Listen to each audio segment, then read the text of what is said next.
Evelyn to Philip, August 1st, 1944. Darling Phil, well, sweet, here's August again. It's just one single year since that bright, sunny Sunday morn I met you at the Logan station with Adele. I wonder how much longer it will be. Today was a hectic one for Philadelphians.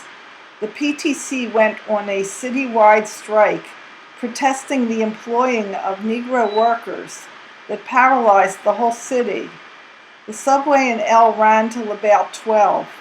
I was lucky enough to get to 8th and Market. The last L pulled out as I got there, and then I had to walk to 2nd Street, which wasn't too bad. Coming home with Mr. Purry was a revelation. The city was simply over-flooded with cars, and traffic was terribly snarled. I hate to think what it will be like when the war is over and everyone starts buying cars. You know, dear, this sort of thing can lead to race riots, etc., because many people are burning already. The Negroes, like the Jews, want to have their rights, so I can't rightly blame them. The nurse that comes for Goldie burned like anything. She's a regular Father Divine follower and never says goodbye. She says peace instead. Someone told me that Father Divine is a Nazi, but I haven't read enough about him to make a definite decision. Let's talk about nicer things. For instance, dear, I received your very nice letter of 25 July. I'm happy that you finally received some real mail and that you did like the snaps. No, dear, Adele's features aren't changing. In fact, she looks more like you every day. Even I can see it now. My soldier suit is very snug and is serving its last season. Page 2, I assure you. In fact, my whole summer wardrobe is in its last season. I need a complete new wardrobe of dresses, both summer and winter, and I've simply put it off, hoping you could select them when I did buy. Here's hoping. No, $8 isn't a lot for a pair of shoes, especially when you consider that everything is just about double and sometimes more. I sure do wish I could spend the summer with you in England, because I'm sick and disgusted with this darn heat. All you do is sweat, and then sweat some more. I shall use my judgment about the chocolates, honey, and as you know, I just mailed off a box of Fifth Avenues. I think I explained a bit about Mom's going to Brown's Mills, and I'd rather prefer not to go into detail because I'm afraid I would say things I don't care to say at the moment. At any rate, that seems to be straightened out, and Mom will remain home until such time as she can find it convenient to leave again. I'm sorry about my negligence in advising you of my apparel each day, but I wear the same cotton dresses over and over again, week in and week out. First, that yellow piqué I told you about. I'm wearing it today. That green check print Ruth gave me, and a red check gingham fly front sports dress Ruth also gave me. If it isn't one of those, it's a skirt and blouse. And when I'm home, it's indubitably a pinafore. So there now. Adele calls her rear a Tussi and calls everyone she sees by name. For instance, she calls each and every kid in the neighborhood by name, such as Howard, Martha for Martha, Ellen, Estelle, and she has even learned to call Diana, Deannie, which should prove to you that she is making oodles of progress. And dear, her 2 bottom teeth came through, leaving her just the top 2 to finish her set. She now has 14 in all.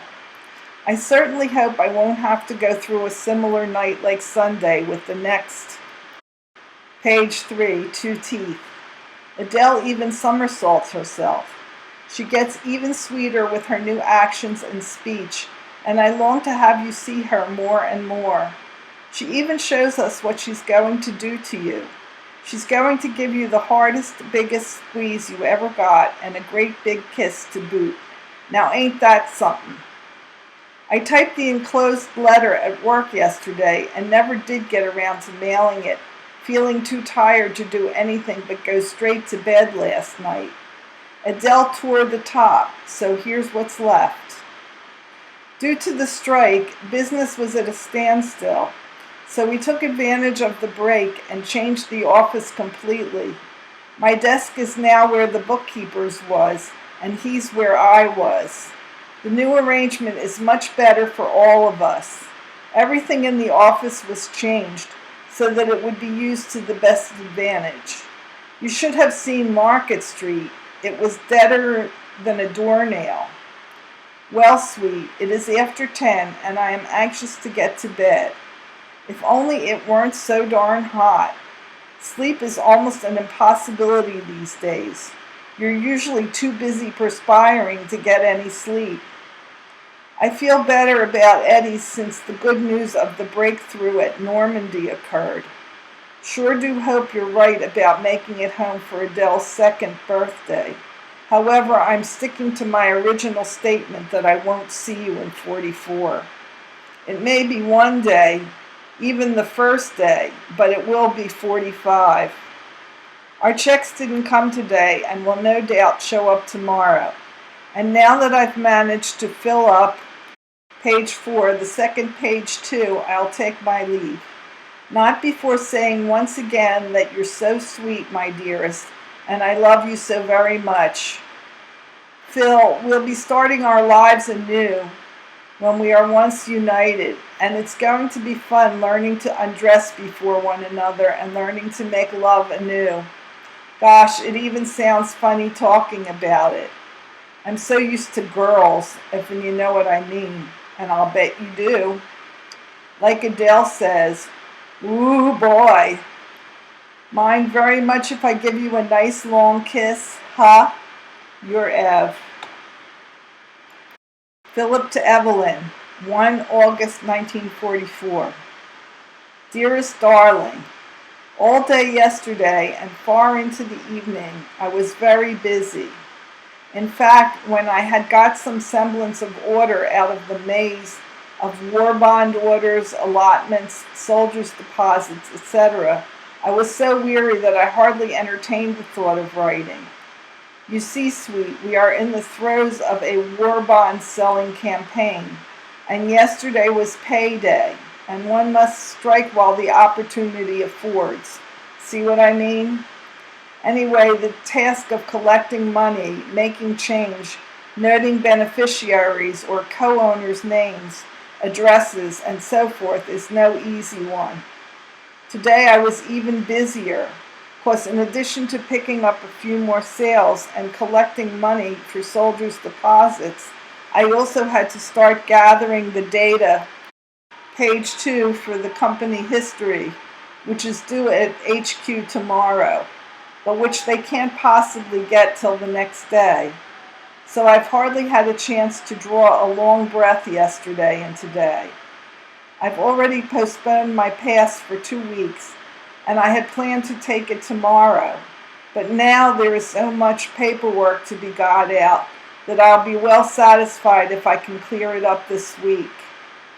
It is 3 weeks or more since I've as much as left the station, even for an evening in town. Now it looks like I won't be able to get away yet for another week. The station itself is all very nice, even restful most of the time, but I need a change of scene badly. Even a few hours in town would be enough. I know when I need this change because I find myself feeling low and dispirited at too frequent intervals. Oh well, I hope I can manage to get away before I must, page 3, get busy on the payroll again. I want to tell you about this bond drive, sweet, because I must ask a favor of you in that connection. The 8th Air Force, at the behest of our commanding general, Doolittle, is going to try to raise $6 million to purchase enough planes of all types to make up what will be known as the Victory Squadron. Each unit has its quota to fill. Ours is $1,821, and each command is offering prizes to be drawn by lottery. The main prize is a 5-minute call via transatlantic phone to anyone back home, and how I'd like to be the lucky winner. Chances in the lottery are to be awarded on the basis of the amount of bonds bought. The more a fellow invests, the more chances he gets. Catch on? Well, Chippy, I did pretty well the first day of the drive. Yesterday, getting rid of $985 worth. I added another, page 4, $205 today. But not one penny of that total was mine. As you know, I already have an allotment for a bond each month, and each payday I am left with about $28 to see me through the following month, which precludes any bond buying on my part. Still, I would like to make a personal contribution in this very worthy endeavor, and that's why I am asking you to help me do so. The drive ends on 2 September. I was wondering if you wouldn't withdraw $75 of our cash savings, forward a money order to me in that amount, thus enabling me to acquire a $100 bond, which of course will eventually, within 6 weeks, find its way back to you. I would greatly appreciate this favor, baby, and though the greater part of our savings is already in war bonds, I know you won't begrudge converting another $75. You must, page 5, lose no time, sweet, 'cause the mails are still unpredictable. By a strange coincidence, speaking of bonds and the foibles of the mail system, your letter of June 29 arrived today. Among other bits of information, you tell about the bond rally held in honor of Mayor Taylor and the fact that your boss, Mr. Bellet, bought the first bond for $10,000. This made me wonder if Mr. Bellet would care to have a share in the Victory Squadron. I'd like to sell him a bond, even if it's only a $25 one. For that matter, baby, you might explain the situation to some of our friends and ask them if they would care to buy in. I think Mom, Harry, and Goldie, and your folks at least, could help me out on this. You see, honey, all the bonds we of the company sell will swell our total. I'm most anxious to, page 6, make a good showing, because I am more or less personally responsible for the success or failure of the drive in our unit. A money order in the correct amount will do in every case, and we have been told that the bonds will be delivered to the owner within 6 weeks of purchase at this end. If you do send any such money orders along, Chippy, they must be made out to me personally. Enclosed with each must be the following designations: owner of bond, co-owners and beneficiary, and their addresses. This information, of course, on a separate slip of paper. Finally, I must receive them before 2 September, so you have no time to waste. Will you try, Chippy? After 4 mail-less days, I finally received your letter of 29 June. Lady, I was fit to be tied. No kidding. I don't mind too much when I don't receive 7 any mail for a few days. It's happened too often before.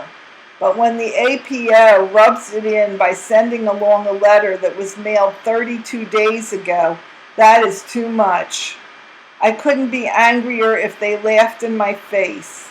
But then I guess any mail is better than no mail, and we should thank God for any blessing, even such a one. That 3-day trip that you inquire about that I was supposed to make with Lieutenant Toms fell through, damn it. Guess I'll never get to see Stratford-on-Avon after all. Your letter was a nice long one, sweet, but most of the news is stale and therefore doesn't inspire comment. but your closing paragraph is very sweet. You say, "Gosh, how I wish we could climb the stairs hand in hand and go to bed together once more," which I can only say, page 8, Amen. It is getting late, my darling, and I am tired and sleepy. So let's go to bed, shall we? Good night, my lovely. I love you so very much. My love to the pumpkin and all. Your loving Phil. P.S. I had meant to write each of our friends and the family individually on the bond question, but unfortunately I am very, very busy and will be all next week, as I've explained. And if I wait until I do have the time, it will be too late to meet the deadline. I'll appreciate anything you can do in my place, Ev, honey. Did I already say I love you? Lady, you'll never really understand how much. Mike Nierenberg to Evelyn, August 1st, 1944. Dear Evelyn, this prompt reply will no doubt surprise you. Usually one doesn't procrastinate so much as this individual. For some time now I have been planning things so that we could have gotten together for an evening, intending to let you know, etc. During that time many things have happened. Francis ill. My hours changed. Then additional hours which kept me rather incarcerated and limited to all things. However, times have changed, except for my longer working hours, which I do not mind, and Francis and myself are looking forward to our seeing you once again. Should you be able to break away from the normal working problems of a mother and can spend an evening with us, we would be most glad to talk about your hubby and daughter. We would like for you to arrange an evening so that you may have dinner with us. If it is at all possible, by all means bring your daughter. You just arrange to your own convenience the evening time and anything you especially like in victuals. If a Sunday afternoon strikes your fancy, then okay. Of course, that is subject to change since my working weekends are not known till Friday 4. I have a motion picture camera, which I know will take lovely pictures of your daughter. If the above sounds satisfactory, then go ahead with your planning. I hope it does. Our phone number is bearing 1636. You can call us most any time. More to be said later. Your hubby is still well, I hope. Hello to the folks for me. Sincerely, Mike.